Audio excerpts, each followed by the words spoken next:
BuzzFeed News is officially closing its doors after the company lays off nearly 15% of the workforce, and many people online are seriously confused.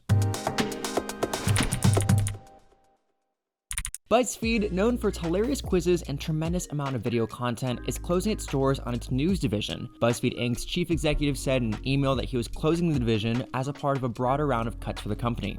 It's Annual Wani reporting with all the details. Yes, that's right. Sadly, BuzzFeed is parting ways with nearly 180 employees who made up for the division for the media giant. BuzzFeed's decision is the latest for a series of major financial setbacks for digital media companies.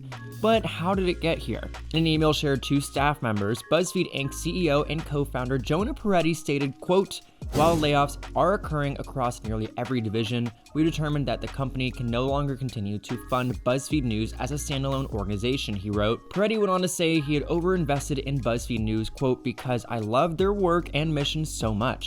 The co-founder went on to add that he had failed to, quote, "hold the company to higher standards for profitability to give it a buffer during turndowns." Moving forward, BuzzFeed will have a lone news brand, HuffPost, which BuzzFeed acquired in 2020.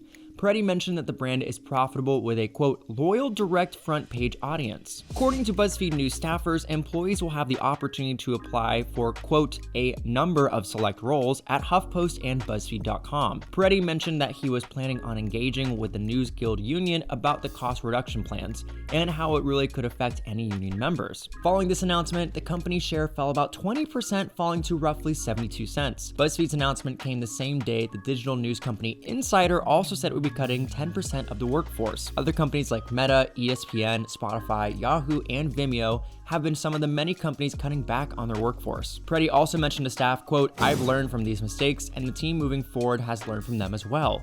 We know that the changes and improvements we are making today are necessary steps to building a better future." And of course, many of the BuzzFeed News staff members are feeling blindsided and frustrated at the news. Clarissa Jan Lim, one former staffer, stated, quote, "Jonah Peretti told the newsroom today that BFM closing is a massive failure on my part, and I'm deeply sorry for it. To be clear, this newsroom has, quote, pivoted over and over and over and had annual layoffs as Jonah kept failing us. But he says, yes, he's still staying on as CEO." Back in December of 2022, when BuzzFeed cut 12% of its workforce, staffer Kelsey Weekman stated that she had been through enough layoffs. She stated, "I've been in media for 6.5 years, and I've been through 9 rounds of layoffs/buyouts, and it might be normal, but it's certainly not good." Many BuzzFeed reporters, too, took to Twitter sharing their frustrations with hopes that many of their former colleagues would be hired elsewhere, with others hoping the union can step in and alleviate some of the hardships many are about to face. For more updates, you can find us on whatstrending.com.